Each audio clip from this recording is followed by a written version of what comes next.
Hello guys, మనకి IPL 2025 season complete అయిన తర్వాత మనకి ఇంగ్లాండ్తో 5 టెస్ట్ మ్యాచ్ల సిరీస్ జరగబోతుంది కదా. సో అది వచ్చేసరికి మనకి రేపు జూన్ 20th నుంచి స్టార్ట్ అయింది.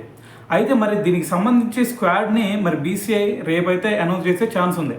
అయితే మరి ఇక్కడ ఈ స్క్వాడ్లో ఇటువైపు రోహిత్ శర్మ అలాగే విరాట్ కోహ్లీ వీళ్ళిద్దరు లేరు కాబట్టి వాళ్ళిద్దరు ప్లేస్లో మనకి సాయి సుదర్శన్ అలాగే హర్షదీప్ సింగ్ వీళ్ళిద్దరూ టెస్ట్ అరంగేట్రం చేసే ఛాన్స్ అయితే కనిపిస్తుంది.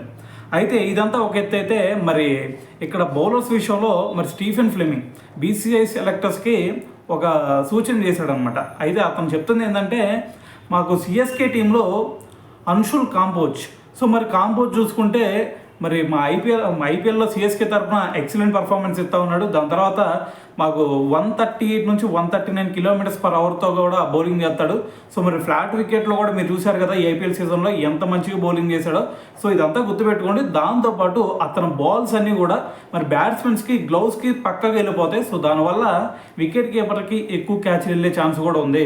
సో దాంతోపాటు ఇంకోటి ఏంటంటే, అతను ఎక్కువ హైట్ ఉంటాడు కాబట్టి in swing out swing so ఈ రెండు కూడా మంచిగా రాబట్టగలుగుతాడు. సో మరి ఫ్లాట్ వికెట్లోనే ఇంత మంచిగా రాబడితే రేపు మరి కొంచెం స్వింగ్ వచ్చే పిచ్లో కనుక అతన్ని కనుక మీరు తీసుకున్నారు అంటే ఖచ్చితంగా ఇండియన్ టీంకి యూజ్ అవుతాడు. సో కాబట్టి ఇంగ్లాండ్ సిరీస్కి అతన్ని తీసుకోండి అని చెప్పేసి మరి స్టీఫెన్ ఫ్లెమింగ్ కూడా మాట్లాడటం జరిగిందనమాట.